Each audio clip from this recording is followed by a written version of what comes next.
All right, last one, freshman, Shakespeare's family and education. And then we'll be done with the introduction and you can get on to reading the play, which I'm sure you're eager to do. Shakespeare's family. William Shakespeare's grandfather Richard farmed land by the village of Snitterfield, near the small and pleasant market town of Stratford-upon-Avon, about 96 miles northwest of London. The playwright's father, John, moved in the mid-16th century to Stratford, where he became a successful glover. Yes, like the maker of gloves. Landowner, moneylender, and dealer in wool and other agricultural goods. In or about 1557, he married Mary Arden, the daughter of a prosperous and well-connected farmer from the same era.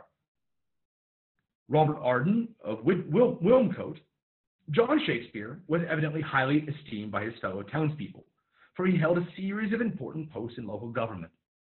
In 1556, he was appointed ale taster, an office reserved for able persons and discreet.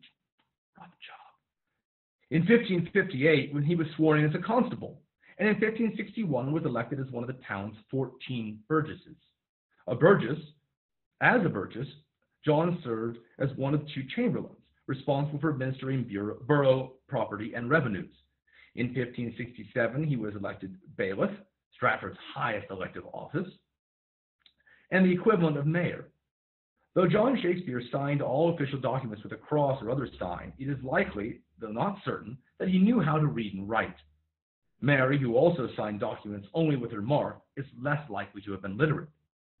According to the parish registers, which recorded baptisms and burials, the Shakespeares had 8 children, 4 daughters and 4 sons, beginning with a daughter, Joan, born in 1558. A second daughter, Margaret, was born in December of 1562 and died a few months later. William Shakespeare, their first son, was baptized on April 26, 1564. Since there was usually a few days lapse between birth and baptism, it is conventional to celebrate Shakespeare's birthday on April 23rd. Hope you had a rousing celebration, which happens to coincide with the feast of St. George, England's patron saint, and with the day of Shakespeare's death 52 years later. William Shakespeare had 3 brothers, Gilbert, Richard, and Edmund, 2 younger sisters, Joan and Anne. Gilbert, who died in his 45th year in 1612, is described in legal records as a Stratford haberdasher. Edmund followed William to London and became a professional actor, although evidently of no particular repute. He was only 28 when he died in 1607 and was given an expensive funeral, perhaps paid for by a successful older brother. At the high point of his public career, John Shakespeare, the father of this substantial family, applied to the Herald's College for a coat of arms, which would have marked his and his family's elevation from the ranks of substantial middle-class citizenry to that of the gentry, or nobility. But the appellation went nowhere, for soon after he initiated what would have been a costly petitioning process. John apparently fell on hard times. The decline must have begun when William was still living at home, a boy of 12 or 13. From 1576 onward, John Shakespeare stopped attending council meetings. He became caught up in costly lawsuits, started mortgaging his land, and incurred substantial debts. In 1586, he was finally replaced on the council. In 1592, he was one of 9 Stratford men listed as absenting themselves from church out of fear of being arrested for debt. The reason of the reversal of John Shakespeare's fortunes is unknown. Some have speculated that it may have stemmed from adherence to Catholicism, since those who remained loyal to the old faith were subject to increasingly vigorous and costly discrimination. But if John Shakespeare was a Catholic, as seems quite possible, it would have not necessarily explained his decline, since other Catholics and Puritans in Elizabethan Stratford and elsewhere managed to hold on to their offices. In any case, his fall from prosperity and local power, whatever its cause, was not absolute. In 1601, the last year of his life, his name was included among those qualified to speak on behalf of Stratford's rights, and he was by that time entitled to bear a coat of arms. For in 1596, some 20 years after the application to the Herald's office had been initiated, he was successfully renewed. There was no record of who paid for the bureaucratic procedures that made this grant possible, but it is likely to have been John's oldest son, William. by that time a highly successful London playwright. Stratford was a small provincial town, but has long been the site of an excellent free school, originally established by the church in the 13th century. The main purpose of such schools in the Middle Ages had been to train prospective clerics, since many aristocrats could neither read nor write. Literacy by itself conferred no special distinction, was not routinely reviewed as desirable. But the situation began to change markedly in the 16th century.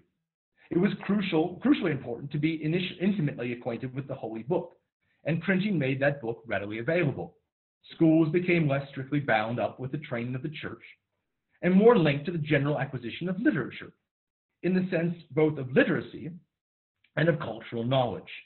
In keeping with this new emphasis on reading and with humanist educational reform, the school was reorganized during the reign of Edward VI. School records from the period have not survived, but it is almost certain that William Shakespeare attended the King's New School, as it was renamed in Edward's honor. Scholars have painstakingly reconstructed the curriculum of schools of this kind and have even turned up the names of rather impressive credentials of the schoolmasters who taught there when Shakespeare was a student. Shakespeare's principal teacher was Thomas Jenkins, an Oxford graduate who received £20 a year and a rent-free house. A child's education in Elizabethan England began at age 4 or 5 with 2 years. With 2 years at what was called the Petty School, attached to the main grammar school. The little scholars carried a horn book, a sheet of paper or parchment framed in wood, and covered for protection with a transparent layer of horn. On the paper was written the alphabet and the Lord's Prayer, which were reproduced as well in the slightly more advanced ABC with the Catechism, a combination primer and rudimentary religious guide. After students demonstrated some ability to read, the boys could go on at about age 7 to the grammar school.